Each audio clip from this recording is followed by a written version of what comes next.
哎，欢迎大家来到书界讲室，我是那个摩羯座皮肤科医师，只讲科学证据的宋医师。这个念的太多次。今天很高兴的是，我们找到一个徐小姐哦，她来的时候是因为长期控痘嘛，然后就有敏感肌嘛，对不对？然后有又干又有表现，然后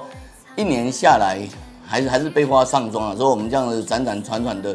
处理它哈，然后她的皮肤，然后她的皮肤现在至少恢复基本的健康嘛，以健康来说算健康，然后痘子还在发了哦，可是基本健康嘛，所以我们等一下请她跟我们讲一下她的心路历程。好，所以我们请那个徐小姐跟大家打个招呼，这样嘿，大家好，我是已经实施肌戒毒一年的病友。那今天很高兴受邀来做这个肌戒毒的分享。突然间发现她讲话很像我们那个空姐，大家可以去看空姐那一集，空姐讲话也都很咬文嚼字。那问一下，我印象中你是为了脸上干燥啦、敏感啦、又干又有来的，然后当时的青春痘比现在稍微严重一点，现在还是有青春痘嘛，对啊，所以这1年下来，为什么你会挑肌戒毒？为什么呢？为什么你肌戒毒1年下来你会这样坚持？所以有什么因缘让你选肌戒毒？因为其实我从10岁开始就开始长痘了，那我当时一直觉得自己就是油肌，搞错了。再来。那等到大学的时候，其实痘痘没这么多了，可是因为鼻子上面还是有一些鼻头粉刺，所以我就开始接触保养品之后，就觉得我应该要拼命的控油抗痘。那我的确也在这些保养品的帮助下面，觉得出油量改善了。那而且也觉得好像毛孔变小了，真的就像大家现在流行讲的，就是水煮蛋肌。可是后来我出国几年之后，发现我就是皮肤越来越蜡黄，而且开始爆痘。那我当时就觉得我要更加的拼命的控油抗痘，而且甚至加了很多的含酸类的美白保养品，希望去改善蜡黄的症状。那后来回国之后，虽然你说靠看皮肤科把痘痘状况控制下来了，可是蜡黄的问题一直没有改善。那再加上后来没多久，我就发现我开始出现一些敏感肌的征兆，像是我的鼻翼开始泛红、脱屑、刺痛。那我的额头上面也是会有一些像是斑块，还有一些角质堆积的硬壳，那就是怎么的看医生呢？不管是打雷射，甚至你说靠中医调理，这样子过了5年以上，然后一直换药都没有治好。那就在那时候的状况，大概就是去年的时候，我接触到宋医生的肌戒毒理论，那发现里面他讲的个案的状况，不管是在肤况的转变，还是在皮肤疾病方面，都跟我的状况非常类似。那其实也是在走投无路的状况下，所以我才开始实施肌戒毒。好的，所以我们听到一个关键词就是走投无路嘛哈。肌戒毒这件事是真的很多走投无路的人才会开始走。俗话说，想要得这个果就要那么栽嘛，所以你今天得这个果就是过去那么栽，可是你想要得到甜美的果，你就必须要这样栽。对，肌戒毒这1年，走投无路之后的肌戒毒，你得到了什么？就是你觉得你最高兴的是什么？最痛苦的是什么？整个过程是怎么样？好，首先我会先来讲我最痛苦的上半年的时间点。那在自己上半年的这段时间，其实我爆了很大的一波的痘，也就是很严重的一波的排异期。那在这一段时间里面，首先是我全脸爆满了痘，不管是以前本来就会偶尔爆痘的 T 字，或者是以前我甚至从来没有爆过痘的脸颊、太阳穴，甚至是轮廓线到脖子都爆满了痘，而且这时候的痘痘是像那种囊肿痘、大脓痘那种很痛，然后又很深的痘痘。那在这段时间里面，我还有一段时间是整脸局部的有各种的脱皮，有点像是蛇在蜕皮那样子，不停的反复脱皮。那在这个时候基本上化妆已经完全遮不住了。那更糟糕的是，我戴口罩，那口罩摩擦到我的脸颊都会刺痛，然后泛红，然后所以这段时间我就是不停的在脱屑，然后在爆痘的状况下度过。那另外很糟糕的状况是，因为在肌戒毒的过程中，我有很大的一波排异，那所以甚至在脖颈、肩膀的局部的部分，会有一些像是荨麻疹的部分，也是忽然就爆出来。那因为这个时候为了要去戒断以前药物滥用的状况，所以我也不太敢擦类固醇。那可是当我荨麻疹夹起来的时候，我半夜甚至没有办法睡觉。所以这段时间对我的身心状况来说是一个很大的煎熬。那因为就是一个完全毁容的状况，所以我其实是真的蛮痛苦的。那你为什么能够坚持下来？其实会坚持下来，原因是因为，我到后期就是大概机械毒下半年的时候，虽然还是大概报了2波的排异左右，可是我会发现，在这2波排异里面，痘痘其实是越来越少的。从刚开始满脸痘，到后来，痘痘慢慢只局部爆在太阳穴、脸颊、轮廓线 U 字的部分。那而且从痘痘的状况来说，从以前痛得要死的那种大闷痘，慢慢变成那种浅层痘，就是像丘疹痘或者是内包粉刺这一类的小痘痘。那在这段时间里面，其实我也发现说，原本以前又干又油的 T 字部位，它除了已经开始不爆痘的状况，那也慢慢说，它好像会自己有点出油。可是这个出油的状况是舒服的，不会说夏天你闻到自己满脸的油味，然后甚至还会反光那样子很恶心的那种油，是属于好像，我就算不需要保养品介入，在换季的时候我也不会觉得不舒服的那种油。那另外在这2波排异的状况里面，其实我也有发现，在我原本怎么治都治不好的一些敏感肌的症状，其实就算我不用药不去理它，它也自己就不药而愈了。那另外一个很神奇的地方是，我以前其实在眼下跟我眉间的地方，其实有一点点的那种小细纹。可是在我机械毒后，在不介入各种保养品的状况下，其实它也是慢慢不知不觉的就自己改善了。那甚至我以前怎么擦酸、擦美白保养品，想要改善的暗沉、蜡黄，那甚至是还有我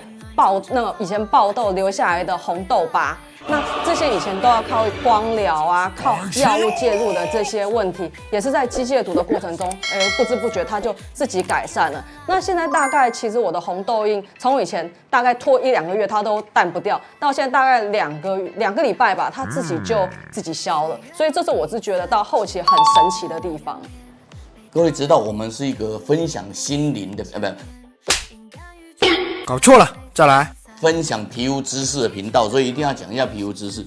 刚刚那个徐小姐在讲的那段，其实故事是这样哈，就是当你在不断控油抗痘的时候，它会从毛囊口渗进去。这个是大概差不多10年前有新的 paper 在证实说，其实80%的外用药物不是从皮肤间隙进去，是从毛囊口进去。那我们在监测的时候也发现，当你从毛囊口进去，第一件事它会先抗痘，是的，所以你在很认真控油抗痘的初期，你会觉得你的青痘改善。可是随着它一直渗，你的皮肤的深层可能会因此受到刺激，然后它的角质就代谢。所以第2件事情，你就开始发现好奇怪，我的控油抗痘好像比较好，可是我的角质开始卡住。那卡住，随着再加上毛孔塞住，你的皮肤的那个整个角质代谢就进入停滞。可是有些地方它的油还是在出哈，有些地方被塞了。那出了油就在上面漂泊的时候，它没有办法乳化。然后你就觉得你皮肤就是因为它停滞嘛，就整个没有办法乳化，就干燥，然后上面又飘一堆油，你就觉得又油。然后可是你的青春痘其实还没有完全控制好，所以这时候你就出现又干又油又粉刺啊，它在下面造成发炎，就觉得又敏感肌，所以它的整个学理其实这样哈。那我们有征得徐小姐同意给各位看一下她当时的图啊，这个图我排的比较乱，我不知道你们看不看得懂。就是她的一开始来的时候，其实你看到脸其实还白白的还不错，然后慢慢的青春痘一直发出来，然后到后来就经过一段时间，这是2023年10月到2024年的7月，它的青春痘经过一波，然后就改善的比原来好。但是你可以看到，到了8月它就又出第2波哈，然后接下来到了从这样跑过来，因为我们刚刚是这样跑嘛，这样继续跑过来到这里，到了8月的时候又出了一波，然后到了11月，因为我们现在录影的时候是11月多12月嘛，然后我们能够抓到最新的是11月，就你可以发现它的皮肤其实是在肉眼上看，它确实经过一波一波的。就是我们让那个毛孔里头的东西吐出来哈，那在比较以你为傲的那个50倍里头，其实我们看到也是一开始你可以看到毛孔有一些颗粒堵塞，然后一些屯的，然后慢慢它的纹路就变干净，然后之后就开始角质代谢，整个臀后的情况又开始产生，然后随着臀后产生，它的臀后代谢，然后它的颗粒就清掉，然后慢慢又来到这里，然后到最后你可以看得到后面的图，它的纹路的情况就蛮好，然后颗粒也比较少。那从深部的真皮去看它，其实意思是一样，就你可以看到一开始就是他刚刚讲的那个暗沉的黑黑的感觉，然后慢慢的代谢掉就没有了。那甚至你可以看到，他在7月份你看这样一直代谢来，到7月份还有上一些妆不得已上一些妆。可是，在经过1-2个月的代谢那8月份它的妆慢慢就代谢掉，那就看到它整个深部的角质堆积就没有。换句话说，肌肤监测给你证据刚刚我们问的徐小姐说什么东西给你信心？她给你的信心是因为她观察到后面。可是有时候你没有地图指引，你一直往北走，你可以走到比较寒冷的地方去。可是当你还在很热的地方，你就不仅会怀疑自己，说我这样的方向对吗？有个指南针对你是好的所以机介毒是肌肤监测的应用，然后在有肌肤监测的情况下，有图你会比较有把握可以走到底。那个我们常常有想到一句话，就是上帝领我走过死荫的幽谷，然后所以我就要带领后面的人。这么辛苦走过来，我相信敏感肌改善了应该也很高兴嘛而且应该是看到阳光，就是这一生不再会敏感肌那种感觉，对吧？对，人生有望。对。那在这个情况下，你对后来者有什么想要告诉他们你的经验？经过这1整年的机介毒的过程，我必须要讲实在话，这一段过渡期是一个非常辛苦的时间。那而且它不会说是你走到高峰期的时候，你忽然后悔了，你可以马上有一个机制，马上把它卡下来，忽然不长痘，不排异。那所以。对有兴趣可能想实施机介毒的人，那透过我1整年的经验，我会有以下的几个建议。首先是你的状况，皮肤的状况可能是四处求医，那反复的各种的用药之后，却